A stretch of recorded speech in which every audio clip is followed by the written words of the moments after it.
Thank you, gentlemen. This is Rumour Control. Here are the facts. Saturday night, myself and my wife went to see Alien Romulus, the latest installment in the Alien franchise from Don't Breathe director Fede Alvarez. Is it a return to form for the franchise? Or would we all be better off just watching Michael Fassbender playing with himself?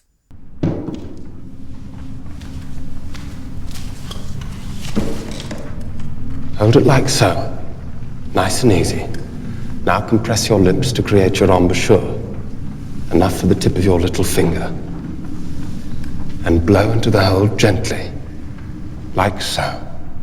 So, what did I think?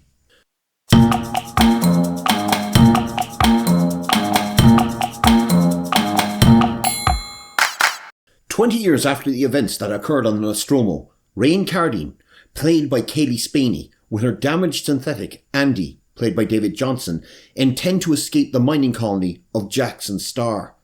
But while scavenging for the equipment to aid in that escape, Rain and her compatriots come across the supposedly abandoned Weyland-Yutani space station, Romulus, and while exploring, discover they are not the only ones on board. Now, before I go on with this review, I have a small story to tell you. Trust me, it's relevant. Way back in 2010, I had a letter published in SFX magazine with my opinion on the Robert Rodriguez film Predators. In the letter, I described the film as a greatest hits mixtape, the kind as a kid in the 80s or 90s you'd record off the radio. The sound quality wasn't great, but hey, it had all your favourite songs, just played in a different order. And for my observance and my letter published, I received from the magazine a prize of a paperback novel, a book I've never read from an author I really don't care for. So why, I hear you ask, are you bringing this up? Because this is exactly what Alien Romulus is. A poorly recorded mixtape. Except this time, I don't even get a cheap paperback for my troubles. Now, I will gladly admit, this is a well-directed and visually stunning film. But it's so obsessed with callbacks to previous films in the series that it quickly becomes nothing more than a fan film that forgets to tell an original story for itself. Which is a shame, because it starts so strongly with a stunning shot of a research probe floating silently in the void. It almost convinces you that it might have something new to add to the lore. Production values are astonishing. Visually, this is the world of Alien, from grimy ship's interiors to the CRT screens everywhere. While director Fede Alvarez captures the oppressive nature of 70s science fiction perfectly in the colony world of Jackson Star. A world in permanent night, a world where humans were never meant to walk, evident from the announcements of illness and sudden death that stalked the streets. Employees dream of escape while facing years of indentured servitude, cheated by the Weyland-Yutani Corporation. In fact, this grim opening is far more reminiscent not of the working class stiffs of Alien, but the grim colonial vision of Peter Hyams' Outland. Don't mess with him. He's just trying to sniff you out. The last marshal before you kept things running pretty smooth. Didn't make any waves. That's all they want. Things run smooth, they make their money. As for performances, we'll come back to that in a moment, but David Johnson is a revelation as Andy, the synthetic whose CPU is damaged. He switches from slow and friendly to fast, intelligent, ruthless at the literal flip of a switch. In a performance so confident, it becomes a virtual masterclass in screen acting. So persuasive is Johnson that at points you are left wondering, wait, is this the same guy? So you have to ask the question. In a film barely 100 minutes in length and promising so much, how does it go so badly wrong? Director Fede Alvarez co-wrote this with Rodo Sayego and has a reputation as an auteur, reportedly turning down a Marvel movie because he felt he would have little or no control, and that should be admired. Mostly.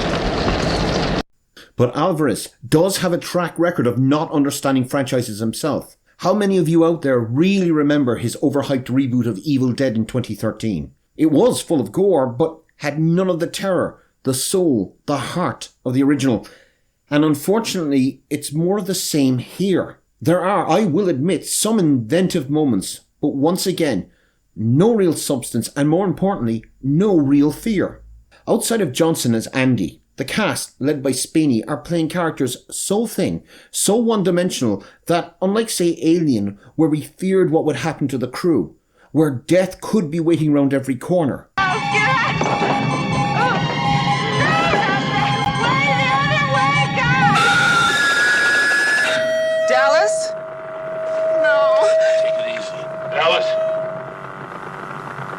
Here, they're merely a collection of horror movie stereotypes waiting to be slaughtered. And yet, despite this, you are still waiting to see what happens next, until they reach the eponymous station and the appearance of the character Rook. Now, I'm not going to spoil who Rook is, but in a film that up to this moment felt like its own creature, felt original if not unique, it still felt like Alien. The filmmakers decided to introduce a CGI character with the same dead-eyed realism of Moff Tarkin in Rogue One. As if to remind the audience, there's a connection to what came before. Not only was it unnecessary, but it takes you out of the story and you feel you're not watching a film anymore. You're watching product.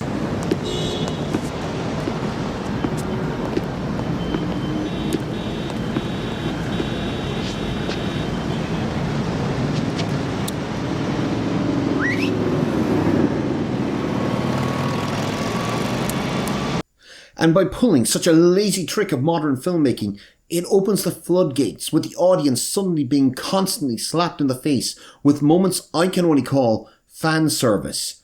From music cues and plot points to classic lines being taken completely out of context.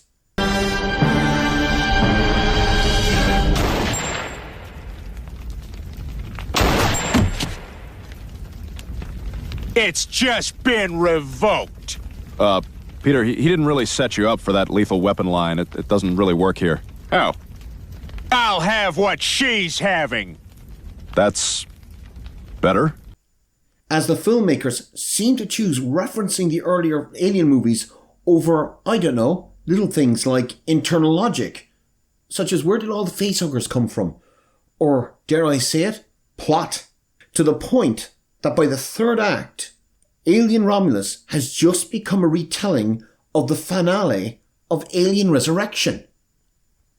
I would love to meet the person who thought, I know, let's take the most hated moment from the most despised film in the series and do it again. But this time, let's get Prometheus involved. What can go wrong? To the point it becomes obnoxious and insulting to the audience's intelligence, which makes me wonder just how much control Alvarez really had, because this smacks of the interference of untalented executives somewhere on a 29th floor.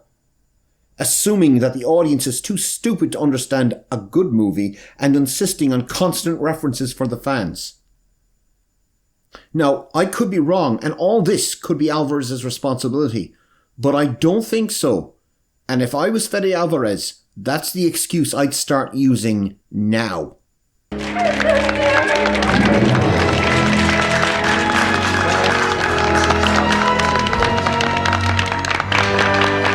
Outstanding. The audience is going to love it. You sold it out. I can't believe, how could you let him sell you out? I mean, what about truth? What about the reality? What about the way the old ending tested in Canoga Park? Everybody hated it. We reshot it, now everybody loves it. That's reality. Order.